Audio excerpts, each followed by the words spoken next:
Hello and welcome or welcome back to my channel. If you're new here, my name is Ellie. Today's video is going to be my January reading wrap up.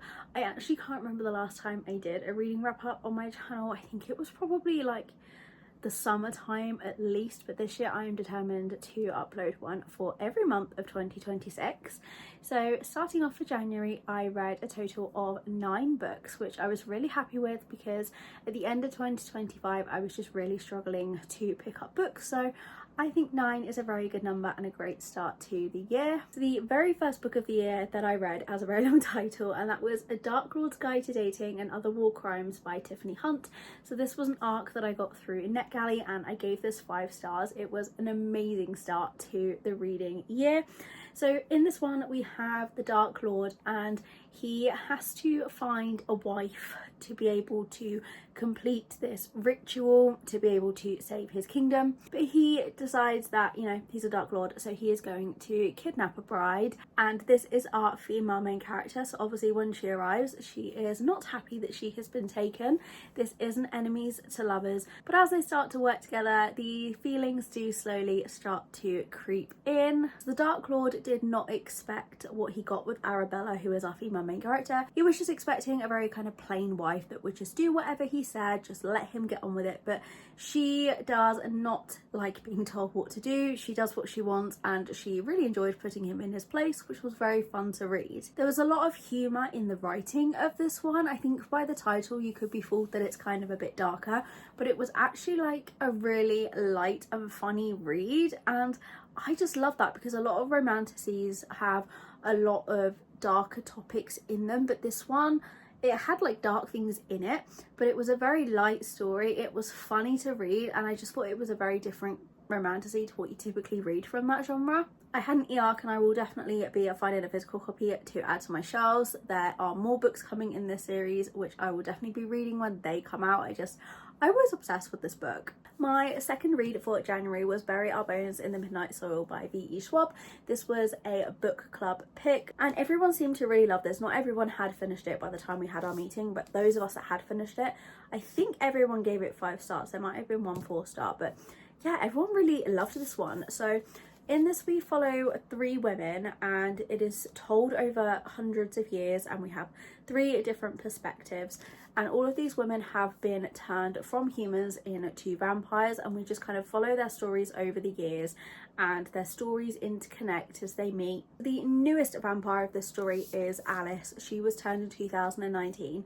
So we have a present day vampire. We have another one who was turned, I can't remember, but it was like 15 something, 1600, so it was a long time ago, and you see all different periods of history. We follow one of the vampires through the hundreds of years, and it was just really interesting throughout the different timelines. They came across other vampires, other humans, and it was just a really interesting read. I love books about vampires. They're my favourite fictional creature, and yeah, this was just really interesting, and the writing was great. The audiobook I would definitely recommend listening to because it was very immersive, and I felt myself really stuck into the story when I was listening to it. I know this is a really popular one, and rightfully so. It was so good. The third book I read was The Sweet Secret by Tierney Page. This was another arc, and unfortunately I gave it 2 stars. I think I may have given it 3 on Goodreads, which was rounded up from 2.5, but thinking back on it, it was definitely a 2-star. I did not like this one, unfortunately. I can't remember the name of the characters in this one. The book starts off with our female main character. She is on the tube heading to work, and it's very busy, and she bashes into a guy on the tube, and he is kind of grumpy. She's very grumpy, and then when she gets to work, she discovers that she is supposed to be pitching to this man, as her company are trying to get a contract with a hotel. And yeah, she has to pitch to this guy who is overseeing and in charge of this hotel. He also happens to be her best friend's brother. So I thought I was going to love it because of the best friend brother trope, but I just didn't really like the writing, and I did not like the female main character. If this had just been a book that I had picked up on Kindle, I would have DNF'd it, but because the publisher so kindly sent me a physical copy of this one, I really wanted to push through, and I hoped that the rating was going to go up. I just really didn't like it, but I've seen a lot of people picking it up, so I think it is just a me thing and it's not a bad book. It just wasn't for me. It has quite a lot of spice in it, and it's one of those stories where the characters don't want to get together because of the whole family connection, but equally they are working alongside each other, so they don't want to jeopardize their jobs at all. But the attraction gives in, they decide they're going to do friends with benefits, but we all know where that is going to end up. This is the second book in a series. I believe the first book in the series is called The Other Brother. Then the fourth book I read was The Book of Blood and Roses by Annie Summerlee. This was another arc and I gave this one 4 stars. Initially the cover is what drew me to this one, and it is about vampires. So as soon as I saw a gorgeous cover and that vampires were featured, I knew I wanted to read it. Yeah, I gave it 4 stars. I did really like it. So in this one, our female main character is a vampire hunter. She is a human.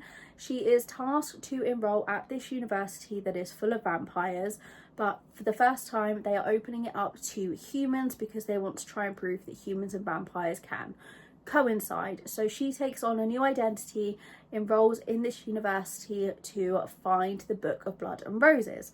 When she gets there, she thinks she's having a room by herself, but she actually has a vampire roommate, and it is their story. Her and the roommate do fall in love, so this is a female romance, and I really enjoyed the concept. I was just looking for a bit more from it. I liked all of the vampires in this. I liked the idea of a vampire and a vampire hunter. That is what I just truly love. That's what made me want to pick this book up in the first place, and I thought it was done really well. I believe this is the debut from this author, and I thought it was a very good debut. The story itself was very character driven, which I liked, so it was very easy for me to just sit and binge the book, and it wasn't very fantasy heavy. So this was set like in our world, but obviously vampires and this vampire university existed, so it didn't need a lot of world building because it was just simply, I think it was set in Scotland, so the setting and everything, you didn't need to put a lot of brain power into imagining what everything would be like. There was kind of a lot of backstory into the vampires, like how they became and like the original vampires, but there obviously wasn't a ton of like, this is how the world works and everything. It was just a bit of backstory on the vampires, so it wasn't very heavy and it wasn't very hard to follow along or get into. So if you love vampires, I would definitely recommend checking this one out. Then the next book that I read in January was The Chase by Elle Kennedy. This is the first book in the Briar U series, which is a hockey romance series, a spin-off from the Off Campus. So in this one we had Colin and Summer.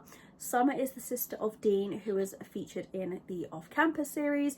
She was attending a different college and something went down, and she has now come to Briar University and she needs somewhere to stay. So her brother gets her a room in the house with the hockey players. One of the hockey players is Fitz, our main character. Summer has been in love with him for years and he has never wanted to go down there because he is good friends with her brother. So obviously as they're living together, her feelings are all there. But at the start he kind of makes a comment that she is very surface level and she is blonde, tall, pretty, and a lot of people judge her for her looks. So she is kind of fed up and just wants to prove to people, and especially Fitz, that she is not just her looks and that there is more to her than what appears. She has some issues with some professors and some mean girls and people that just judge her on her looks. Now that was one thing that kind of did drop the book down a little bit for me, because I understood her perspective and I could kind of see where she was coming from, but I didn't really enjoy that it was all like, I'm so pretty so everyone hates me kind of thing, if that makes sense. I think that's why I probably didn't give it the full 5 stars. Like, I did really like it. I think these are obviously staple hockey romances and I'm slowly making my way through the series. The 6th book that I read was Save Me by Mona Caston. So if you have seen the show Maxton Hall, this is the book that the series is based off. I think there are 3 books in the series, so this is obviously the first. If you have watched the show, then this book is basically season 1. So as I was reading this, it was so similar, and they did very well when they were creating the show to match it to what happened in the books. But it did mean, obviously I knew everything that was going to happen in this, but I didn't think it took away from my enjoyment because there was nothing in here that was really different or shocked me. So although I was like, yeah, I know, I was picturing it like the show, so the characters in my head, I was picturing the actors, not necessarily how they were described or anything. And yeah, I did really like it. It is very YA written. I've seen a lot of people who have loved the show read the book and not really liked it.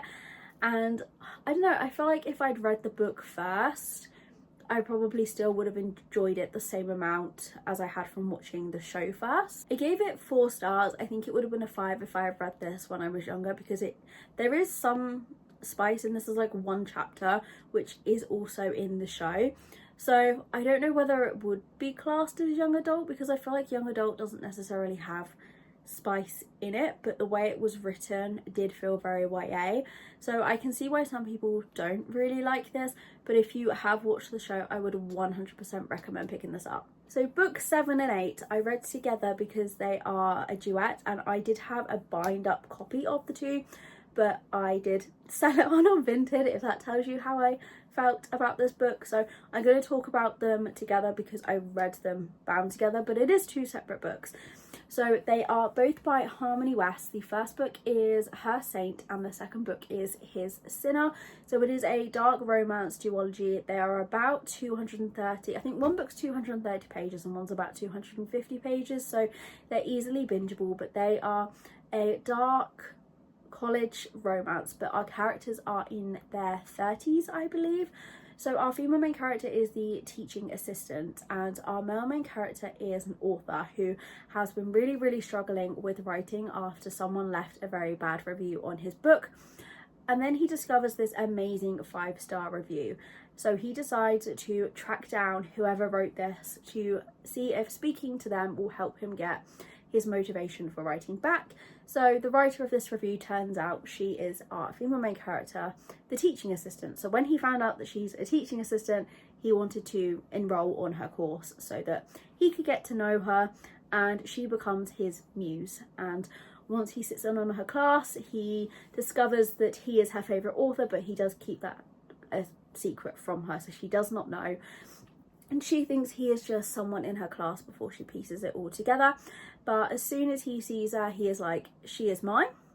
And he does stalk her. He breaks into her house. He does a lot of questionable things. It is very spicy. It's also touch her and die, but like literally. So yeah, I'm not really like a dark romance person, but every so often I do just want to pick one up. And in January, I just felt like I needed to read one. So it was not a bad book by any means. Honestly, the only reason I resold it wasn't because it was bad, but it was because I don't think I would ever pick the book up again. So I just thought, I'm not going to keep it on my shelves, but I think if you like dark romance, that this would be a good one to try. There is a famous scene in, is it Haunting Adeline? Is that the first one? There's a famous spicy scene in that. I've not read it, but that occurs in this duology, which I was not expecting and really threw me off. So it is very spicy. There is a lot of kind of exploration into that within this one. Of course, check the trigger warnings if you are going to pick this one up, because it is dark. But yeah, as someone who like doesn't read dark romance, I did really enjoy it. And I think if you are a dark romance reader, you would probably have appreciated it a lot more than I did, and I would still recommend it. Then my final read of January was King of Beasts by Catherine Doyle. I did receive an e-arc of this, but I also have the physical edition. This is the Waterstones special edition, and it is gorgeous. So this is the 5th book in the Twin Crowns universe. So for Twin Crowns, there is the initial trilogy, and then there are 2 spin-off, Captain of Fates and King of Beasts. So this was the final of the 5 books. I will say my favourite of the 5 is the 4th one, Captain of Fate, but I did really love this. I think I actually enjoyed the 2 spin-offs more than the original trilogy. But in this one, we follow King Alaric, and he has lost some family members. He is ruling his kingdom, and he will do whatever he can to protect his people. He is known as a very grumpy, icy kind of king, so a lot of people just kind of stay away from him. His best friend, Tor, I don't want to say like what happens because I feel like it's a spoiler for the Twin Crowns, but anyway, his best friend Tor is featured in Twin Crowns, and I would recommend reading that before the spin-offs. So I don't want to spoil anything, but his best friend was the Wrangler for him, as he is the king of beasts, and taught, kind of trained and looked after all of the beasts, which are like wolves, bears, snow leopards. But he has left and he needs a new Wrangler. So he sends a letter to Tor's family and he requests that one of his sisters come and be the new Wrangler for his kingdom. They send Greta, she is the youngest of all of the sisters, and when she arrives at the kingdom, everyone is kind of like, oh, like she's not really going to be up to the task of taming and controlling all of these beasts. She is weak, she has a scar on her face. She's very skinny because her family don't really have any money, so a lot of people just think that she is not going to be as good as her brother was. She proves them all wrong, and Alaric at first doesn't really know what to make of her. He doesn't really like her too much, but once he sees what she is capable of, he slowly starts to fall for her. However, his mother announces that he must marry a princess from another kingdom because their kingdom is very close to being at war, so they need to make an alliance with this other kingdom to help them out should war come to their borders. So he's falling in love with a woman whilst he is betrothed to another. I really loved this. I loved the relationship between the two of them, between Greta and Alaric. I really felt it. I had butterflies at one point between one of the scenes of the two of them. There were battle scenes in this that just felt really immersive. I did listen to a little bit of this on the audio once it had released because I did start this before it came out but finished after the release date. So I did a bit of audio and I did a bit of the ebook and a bit of the physical book, and I did prefer reading it physically, but it was still very immersive. I'm really sad that it is now over, but I will definitely be going back and rereading this series now it is complete. I mean, the covers of them are just absolutely gorgeous, and this was a great way to end the month. Did I say that I gave it 5 stars? I can't remember, but I gave it 5 stars. So we started the month with a 5-star and we've ended the month with a 5-star, which you can't really ask for more. So that was my January reading wrap up. I would love to know what your favourite book that you read in January was, or if you have read any of these. Let me know what your thoughts on them were. But thank you so much for watching. I hope you enjoyed, and I will see you again next week with another video.